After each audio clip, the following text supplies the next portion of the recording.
Hi எல்லாருக்கும் வணக்கம். Welcome to TRR creators. இன்றைக்கி நம்ம என்ன பார்க்க போகிறோம் அப்படின்னா, ஆல்ரெடி நான் வந்து பார்ட் 1 வீடியோ போட்டிருந்தேன். இது வந்து பார்ட் 2 வீடியோ. வாங்க வீடியோக்குள்ளே போகலாம். இப்போ வந்து இதில் நம்ம என்ன பார்ப்போம் அப்படின்னா, ஃப்ரண்ட் நெக்கில் எப்படி வந்துட்டு நெக் ஷேப் வந்து எடுக்கிறது, அப்புறம் வந்துட்டு பட்டி பீஸ் வந்து எப்படி வந்து கரெக்டாக ஜாயின் பண்ணணும், இந்த மாதிரி சில டிப்ஸ் வந்து இந்த வீடியோவில் இருக்குது.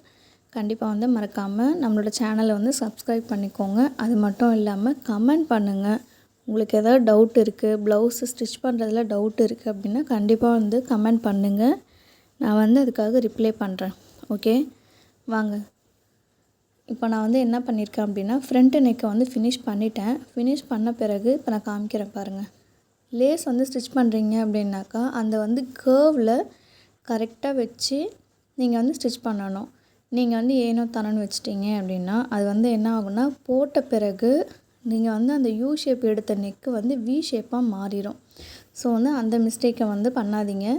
அப்புறம் வந்து பார்த்திங்கன்னா, நெக்கு வந்து நீங்கள் அந்த கர்வ் வரையும் போது ஒரு 1/4 இன்ச்சு வந்து பேக்கில் வச்சு ஒரு குட்டி பாட் நெக் மாதிரி நீங்கள் ட்ரா பண்ணிக்குவாங்க. அதிலே கட் பண்ணி நீங்கள் வந்து ஸ்டிச் பண்ணிங்க அப்படின்னா கண்டிப்பாக வந்துட்டு நெக்கு வந்து பக்கா ஃபினிஷிங்கோடு இருக்கும்.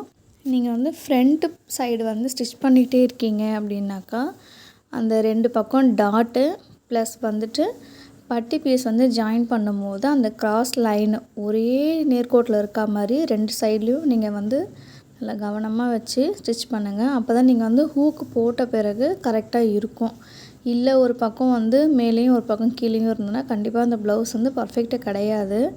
நீங்கள் வந்து பிகினராக இருக்கீங்க அப்படின்னாக்கா உங்களோட அளவு இல்லாமல், அதான் உங்கள் ஃப்ரெண்ட்ஸு இல்லை அக்கம் பக்கத்தில் இருக்கவங்க அவங்களோட சைஸ் வந்து வாங்கிக்கோங்க. வாங்கி வச்சுட்டு மிஸ்டேக் ஆனாலும் பரவாயில்ல, 2 ப்ளவுஸ் பிட் வந்துட்டு வேஸ்ட்டாக போனாலும் பரவாயில்ல.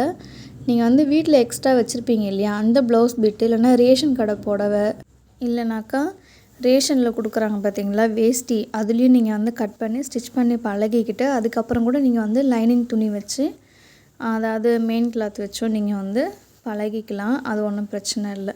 இப்போ இதில் நான் வந்து மார்க் பண்ணியிருக்கேன் பாருங்கள். இதில் மார்க் பண்ண மாதிரியே அதே மாதிரி லைன் வந்து கரெக்டாக மீட் ஆகணும். அதுதான் இதில் வந்துட்டு ப்ளஸ் பாயிண்ட்டு.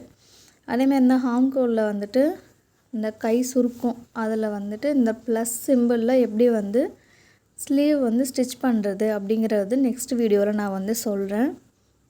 இப்போ நீங்கள் பார்த்தீங்கன்னாக்கா இப்போ நான் வந்து ஃபினிஷ் பண்ணிட்டேன். அதில் வந்து உள்பக்கம் பார்க்கும்போது இந்த மாதிரி தான் இருக்கும். அதனால் வந்துட்டு நம்ம போட்ட பிறகு அறந்துருமோ அப்படின்னாக்கா அதெல்லாம் அறந்து போகாது. ஏன்னா வந்து நம்ம கையில் தைக்கிறது வந்து ஸ்ட்ராங்காக இருக்கும். இப்போ நீங்கள் பார்த்தீங்கனாலே தெரியும். ஆனால் போட்ட பிறகு வந்துட்டு எங்கேயுமே வந்துட்டு ஒரு இரிட்டேஷன் இருக்காது, ஃபினிஷிங்காக இருக்கும். நீங்கள் வந்து நார்மலாக ப்ளவுஸ் வந்து எப்படி வியர் பண்ணுவீங்களோ அந்த கம்ஃபர்டபுள் இதுலேயும் இருக்கும். நீங்கள் இது வந்து வாஷ் பண்ணுறீங்க அப்படின்னாக்கா அப்படியே அலசி காய வச்சுருங்க.